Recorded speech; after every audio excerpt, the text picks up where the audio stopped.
मुझे पता ही नहीं था आपने अपने बेटे की शादी पड़ोस में भी की हुई है। हैं? मतलब?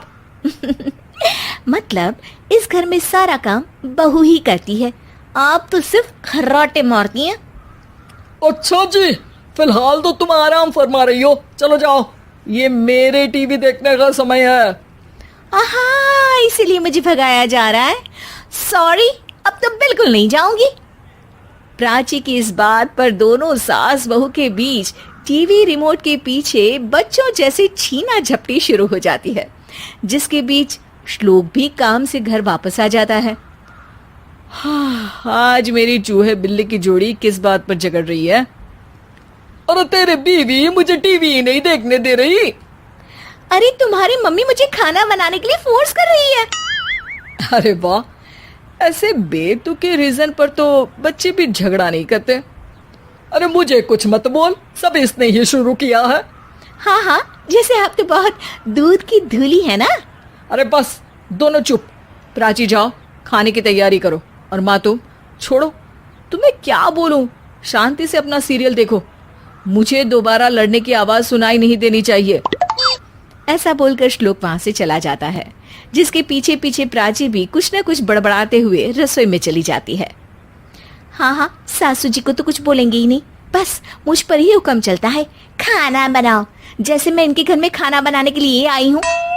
इसी तरह शाम बीतती है और रात को श्लोक और प्राची की सास खाना खाकर सोने चले जाते हैं, लेकिन प्राची गुस्से में कुछ खाए बिना काम में ही लगी रहती है। इस घर में किसी को घंटा फिक्र नहीं पड़ता, मैं खाऊं या भूखी रहूं। प्राची कुछ देर के लिए रसोई से बाहर जाती है और जैसे ही वापस आती है तो वहां दूध का भरा ग्लास देखकर हैरान रह जाती है। फिक्र पूरी है, बस दिखाना नहीं है। प्राची दूध पीकर सोने चली जाती है और अगली सुबह एक बार फिर सास बहू का कार्टून नेटवर्क स्टार्ट हो जाता है। ये तुमने ही किया है। अरे अजीब जबरदस्ती है, मैं बोल रही हूँ मैंने कुछ नहीं किया। दोनों ने मिलकर पूरे घर को पागल खाना बनाया हुआ है। यहाँ कोई नॉर्मल इंसान तो रह ही नहीं सकता, इसीलिए अब पड़ोसी क्या रिश्तेदार भी घर आने से कतराते हैं। और सुन बेटे, तू भी चंगा, तेरी माँ भी चंगी, तेरी बीवी भी चंगी, रिश्तेदार। हाँ जी, आपको नहीं पता क्या, गंगाधर ही शक्तिमान है, रिश्तेदार ही। हाँ हाँ, बस समझ गया। कभी जानवरों जैसे लड़ेंगी तो कभी जुगलबंदी करेंगी। भाई मैं आप दोनों के बीच में नहीं फंसना चाहता। सास बहू की इस मनमौजी जोड़ी से परेशान होकर श्लोक अपना सिर खुजलाता वहां से चला जाता है। चलो अब मैं भी कीर्तन में जा रही हूँ।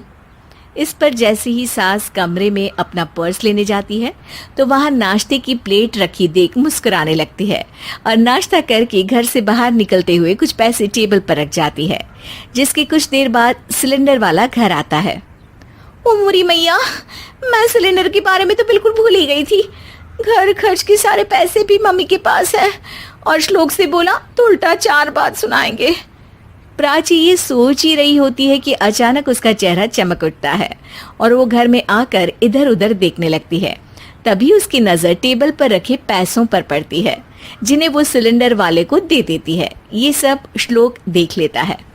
अच्छा बेटे, इतना बड़ा घोटाला, सबके सामने मैं तेरी दुश्मन और पीठ पीछे तेरी मेरी यारी।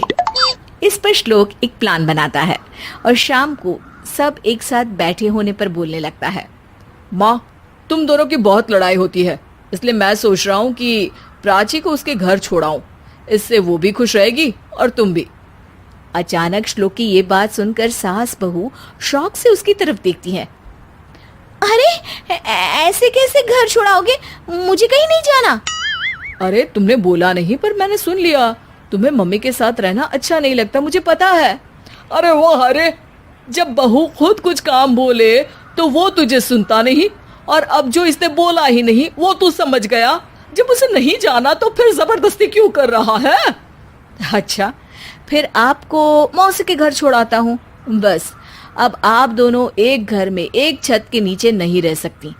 मैं इस टॉम एंड जेरी की जोड़ी को और नहीं झेल सकता। है? ऐसे कैसे नहीं रह सकते?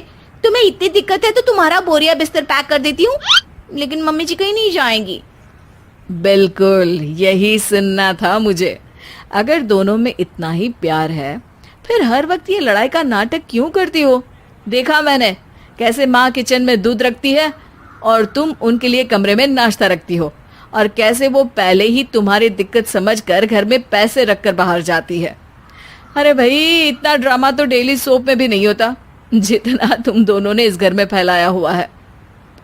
तू हमें टॉम एंड जेरी बोलता है ना, तो याद कर वो दोनों भी एक दूसरे को बाहर वालों की बुरी नजर से बचाने के लिए हमेशा सबके सामने लड़ते थे, लेकिन अकेले में दिक्कत के समय मदद भी तो करते थे। बस हमारा रिश्ता भी कुछ ऐसा ही है। और वैसे भी अगर सास बहू में तू मैं नहीं होती